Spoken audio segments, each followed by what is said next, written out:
koto takuen mafia tua koto ngana pakai ya kopatat ya moala sama no toa atau kana to apin kotapat ki masila mo pamata pule tumoge apa ki tratapu ka fa ta tokon por fola o tua ko fia la ya pito pito e fai mari ko ma ki tau kau kata hai he ya usai ya pito pito ko tanga moala ko fia nga sapati uaki e pakau ki motor e ngau ko fai ki no malanga e ko speri sapati ulak ko to apa e kata ta ko hai mo fai fekau mo fai fekau mo ko mafpan o ha mo pe sapati uaki o fai mo sakar me mo mala ko fekau pe mo ya ese susian ta ta ina tonga ko ai ko ito ko fa malo la pe e noa e ka bailala pe motor na ko fonga ko ave at me heni sia mui kau kata hen pa peta iki ko pambi po ka motor kita pelotu aki me mawinga apito kainga ai tau hau ki heni ko hau ni ki heni na tu ma fe ko ngawe ko nga mola ia ke omha ke mai motor tak ki sias ona ha tak motor ka sias ti wa motor ke sa utata ha ko motor ka Sisuu o frate fai Sisuu he ahoni mai Sisuu he matiu wa ta hau ke te wa ki motor ko to pe o frau mo sia mafasia pe teu malo lo ki motor hau ai e io ke te motor hau wa ko ia te au te ko fa ka ta ki au mo anga fa ka tu pe te mo ilo e motor ha malo lo ma mo lau mari he ko ha io ke aku io mo lupe o ka venga aku io ma ka pa te ri faketo io ke te ala te o puke io ke ko ke puke au no fai ngata ka ke mo i pe ko mo lupe io ke ka pa te ri faketo ka venga ka ko te hanga pe au to mai ka venga ke fua e au e mama fai ka venga ka ke mo i pe ko ma pe ai ka venga hau ke te au ki mo tolu ko toa pe o whakaongo sia, mo mafasia. Te pe mai ni he moto, koen ko hau. Koen ko hau au ka moto, hau au ki he lotu. O stuku au ia ngai mea koe, o hau au ki he lotu. E whakawhe ki e te ki mo tolu ko ia. Hau mo ho lotu. Hau o tuku ho lotu he. E koe taimlai koe tau lotu to pange e koe wharesi. Tau pore ki tau tole, pore he tau ma oni, pore tau lelei, pore tau lakanga. Moi lo fai ngata angi no lotu ki tau tole ko ni fai lotu ni ni i ko no foro i tuha.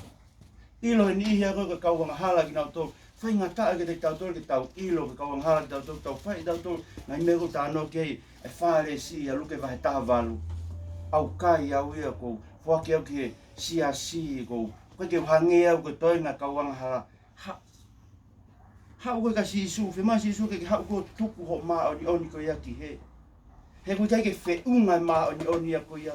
Koe ke whiunga au kai ia mele rei pe ia.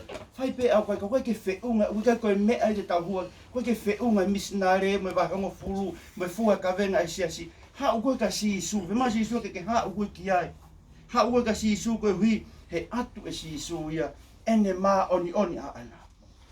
Mai Paula te tau toa i roko in tō wahau ki vestolu noa. Ko klaisi, ko mai me o toa, ko tau mā oni anga. Ko tau whakatonu hia anga, ko tau huhui, ko tau poto anga ia klaisi. Hau koe o sio, hau koe inasi, he mā oni ko ia.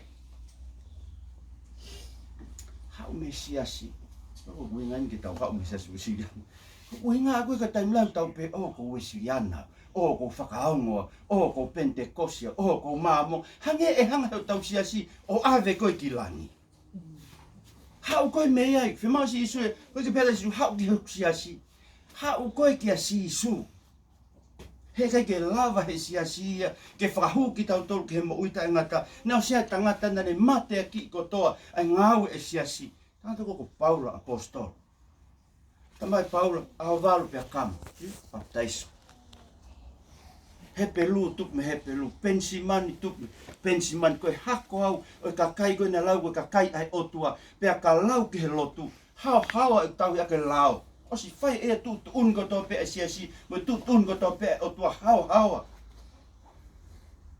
Amba pau. E mona ha ma aklai si pau sio ke pau sio. Ta koe veve pe. Ta koe mau taimi pe. Ta koe whakakavenga pe kia te au. He koe whakakoloa ia o whai, he hao kia Sisuu, he ko hao koe kia Sisuu, panga Sisuu, o whakakau koe kia siasi i he langi. Ai, ko siasi au tongi ke ilo ke kau ki ai. Kau koe ke ilo ke kau ke siasi ko ia. He kai lava ha siasi maman ke ave koe ki ai. Kama he pelu vai taha ua ve siwa tolu. Koe siasi e ka kai ko tohi ho nau hingoa, he tohi o mo ui. He anga veveo no tohi o hingoa, he tohi o mo ui.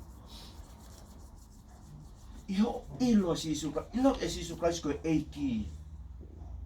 Peke ilo ko Sisuu Christ koe na e pekia ia koe uhi ke tāmate iho ngai al kei haririu mo ui iho mo ui. Kai whakakau koe i siasi koe ni tānoa ke eiki, kono siasi whakalangi, hau koe. Hau mo kui, tenai. Koe ngā tā mau peke te tauto ke tau sio o au ki i tāniti. Koe ni inga tā mai, toki mate pepa toki mahino pe te alu ki he pe ki he. Koe whahinga kui koe ki nau ilo e nau tola i tāni, koe ki nau lawa ilo ai mo oni koe ofa e o tua ko whaimahe eiko Sisuu Christ tāno mātiu vai wanoa na ea ngu tangata kui nana si nofo e vehala whanongo Sisuu e nau whanonga mai. Pena kaila, hako o te vitai Sisuu alo ofa mai. Nai ka kaia ta ofa. Tuku ia. Tuku ho mo kaila ki tangata ko tangata mahu ingai. Mo nofu ko mo kui ki mo he ki tari ki mo he tangata ko awa tangata ai ko ni ngawe ana alu se sarema ki alu fai nga. Na hanga tol ta off lolomi ki o te na kaila ka Sisuu. Ana tu o Sisuu ya u ke ha. Ha ko mo kui he lava he eiki ia ke whaka a koe te ke ilo koe mesi a he eiki. Te ke ilo e koe tau lawa e tau ke ilo pāua he vani. Koe ka tau ngāu e koe ka tau mā oni. Koe hui pe koe mesi ai otua o whai ke te tau. Hau whakataha mo pita. Mana tui a pita he tahi kāreri. Ha ere ta Sisuu e whukai tahi. Pena u ilo ko Sisuu pe pehanga pita. Sisuu ka pau ko koe. Tuku mua ke alo te whukai tahi. Pea hopo a pita. O alo te whukai tahi ka Sisuu. Pea sio ia ke ngahi matangi koko ia. Pe hau ka Sisuu ko ke sio ki he, sio ko whamiri, sio ki siasi, sio ki tuku whakahoro, sio ki he umea. Pe whakatoutou moloto hifo pita, eiki e tokoni mai. Tau eiki tuku pe e mo e te tau tolo hangai ko ne tuku ia pita. Pe hala hifo eiki, puke pita. O ne fusi mai o fufu he malu no kapakau. Kana whanonga e fuloto matangi ke heka ki he waka. Hao koe ka Sisuu. Tuanga e koe ngahi matangi koe e lava e Sisuu ia ho o ngahi mea. Hao whakataha koe whoha mau koloa. Tala mai e oskotoa. Oskotoa e koloa e tamaina ange ki ai. Alu ke āpuaka tu o sio ke whangapuaka tapu mo ki motoro. Whakaamu e ke mau mai fo i pini e puaka ke kai ai. Whai pane mana tui api ne tamai. Pene pe, tu mo alu ke tamai. Patalang ke tamai. Ke tau awe ke hoko koe whoha e whiona. Os mau e koloa. Osi. Mori ko toe koloa. Lau be mo awe koe tapi kau se vani tike pe ke nofo api e tamai. Ke kai peo me mea kai koe na toenga i he api e tamai. Ka pau ko mo uia hao koe. Hau he eiko Sisuu Christ o tatari o tamai. E ha kofu fo ou. E whakakofu aki tau tō. Hange koe tangata koe whonga mo makola. E ai ha tari le lei. E whai e eiki kia te koe. Hau whatama kai ha akau. Nau suke kai ha akau. Tānoa koe kai ha akau he kolosi. Koe teo e ke mate. Koe haha me e whakawhalalai no lau maari e. Tamai mate tātua tāpe pe whihanga hangai. Mo e whakamau ai otua. Kaha meo whakawhalalai o lau maari. Kakapate ke mate ahoni koe hai meo whakawhalalai ho lau maari e ao e otua. Mea ni te ke talango e whai whekau au. Nau alu malango. Hai me te ke talango. Nau fua ka venga siasi. Nau misinare. Nau mau tupu e whamiri lotu. Kai haa akau na sio eki eiki pa ne peangi eiki. Kai au mea koe maa. Talu e tupu e ma kai haa pe. Talu e tupu e eiki. Koe whawhepati. Mo e hanga tupu. Kake mana tuki mo au e ko koe tuki. Mana tuki au. Ka pau te ke hoko mai. Ke pure an. Ka inga koe whakahawhi ai eiki. Ha. He koe tala noa e nia ai eiki ke tuunuku mai aha whakamau. Hanga he eiki ia. Whakamala ia i ngai kolo koe na kore sini. A pete saita. A kāpane ume. Koe ngai kolo ne whai ngai mana ai eiki. He eiki. Mala ia ngai kolo koe ni. Koe uhiku nau mamata ki ngai mana ai eiki. Ka kai peke nau whakatomala ki nau tau. Whewhe ki tau tolu tonga. Talu e tupu mo e lotu mo e lau e wholofola. E pehe mai eiki. Ka pauna e whanongo e whukakai koe lusia kominiusi. Mo siaina kominiusi e wholofola koe na mo whanonga he wiki ki he wiki ki he wiki. Te nau whakatomala ki nau to. Whewhe ki tau tolu kau tonga. Ko me tau e ua ngeau e lotu i tonga. Ku ke hao ki he eiki. Ku ke tukuange ngai mea koe. Ai koe whaalala i ho tau lau maari e. Ka ke hao koe ki he eiki ko Sisuu Kraisi. Whakatoma pe i ono au hange ko mere. Eiki whai mai haa wholofola. Whakaongo atu. Ho tamai eiki ho kaunanga ko. Hao koe ke Sisuu. He tene hanga ia whakamā lo i. Ho lau maari. Tamai ke te tatore pe sova he ni maa. Sisuu koe nuke hao ki ai, ko Sisuu ia ko hao ki te koe toika. Ni hanga ako na ki i koe, ni whakahino hino koe, ke tuku ke mate ho tangata motua. Ke ririu ho o moui. Ka inga koe anga hala whainga tātaha e lotu. Koe lotu tua sino. O whai hono mea kotoa. O mi pe ke polo kalama, o mi pe ke sakameniti, whai pe au kai e mo lau wholofola. Mo kai pe ke ririu e mo ui e wholofola e otua. Mo kai pe ke whanongo i ke wholofola e eiki pea loto la vea. Pea loto mawhesi pea takaanga vai pea tete i he rea. He wholofola aho tau otua. Hao koe ke Sisuu he ahoni, pe whakawhiga te motor ka pau ko koe ke pehe. Te kei ke hao koe ke he eiki. Ko whakaamua ke tuata whainga maari koe ni ke te koe. Ko whakawhegi mo tolu, mo kui. Ka pau, ko tūtūnia koe ni koe ke pehe ke whai pehe ahoni pehe osia. So I would ask yourselves to close your eyes. I want you to come to Jesus. Jesus comes to us through his word. And he's standing in the presence of his people. Tu ho tau eiki ho tau lotolotonga ko hiko no awhio anga ai lotolotonga hono kakai. Koe mea ni te ke hao pe koe pa ke alu. Te kei ke hao koe o whakarea ki he eiki, o whakahaa ki he eiki, ke honga ia hene o wha. Mea ni te ke hao koe talange e Sisuu. Ni koe lau e himi koe nina e tuku koe langi, me masani. Na ke hao koe whehanga hangai mo e whehi a. Na ke hao koe whehanga hangai mo e pēkala e koe ko ofa mai ke te au. Mea ni te ke hao koe whakarea ke tau eiki, ke hao tuku lolo i hono au. O whaama ke ate whainga maari e koe ni ke te koe. Ke kore pe koe ki he eiki. Lotu pe koe ki he eiki o kore ke eiki. Koen ko hawau i ho au. Whakalongolongo pe a koe i ho loto pe o kore ki he eiki. Eiki Sisuu amore more i hangi au. Eiki Sisuu ko au ene ai tangata kui koe na nofo e ve hau. Ko au ene Sisuu a pita koe na hifo atu. Pea sio ia ki he ngahi matangi.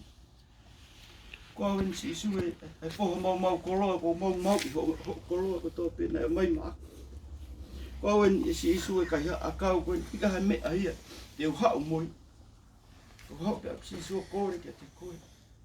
Ke mai mo aho i o ke au, tala mai mo rupe. Ke mai mo aho ka venga. Ko huina ke stoo koe ia mau ka venga, ka mai ho ka venga. Ka venga e maa oni. Mai ia ke mo ia te. I whalongolongo pe i holoto pe o kore ke. Those of you who don't understand what I'm saying to you, to invite the Lord Jesus in your heart.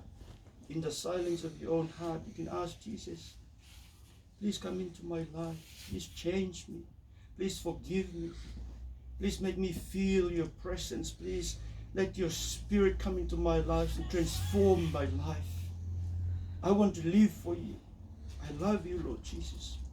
I want to lay down my life and let you run my life from here on.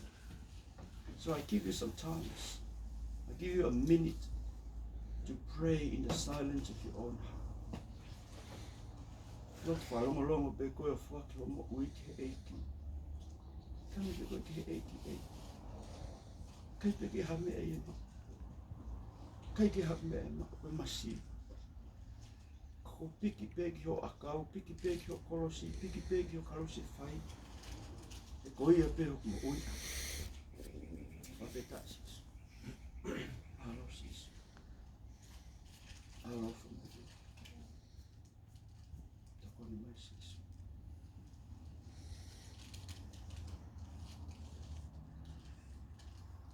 E kari moe ngai humo e kore whai ho kakai. E paro mes mai te mautolu e sione wahe o noves whawhitu koe e tui pikitai ke te koe tene mak i mui taimata. Tu mai ke o ngo i ho kakai koe ni ngā whai e tuku pā. Taka pau hato e whakafo ou e tuku pā. Whakawhitai e. Ai mo ke mau o ngo i hiri whaki mai ho i oke ko molu ke te mautolu ke ririu.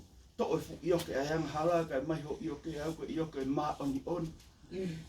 Pe to mo mau ngai ka venga ko ni mau fua lo mo ui ko ni ngai ka venga ai ang hala. Kai mai mo ho ka venga ai afio pola pe ma pe. Ai mo e ke mau mo. Me mau mo ui. E mau ha ke ko ke to ko mau ngai ang hala. To ho mau tau te a to mau mala ia, to ko mau mate. Amanaki mau ka amanaki mo ui. Fata dai no mo to ke mau womi o tari fata. Ke nanga anga ko ni ke te ko faka ilonga i tu ai. Ai lo tu mo kore ko mau fai ke te kore. O faki mau mo ui ke te ko ia Sisuu Christ ko mau fai. Amen.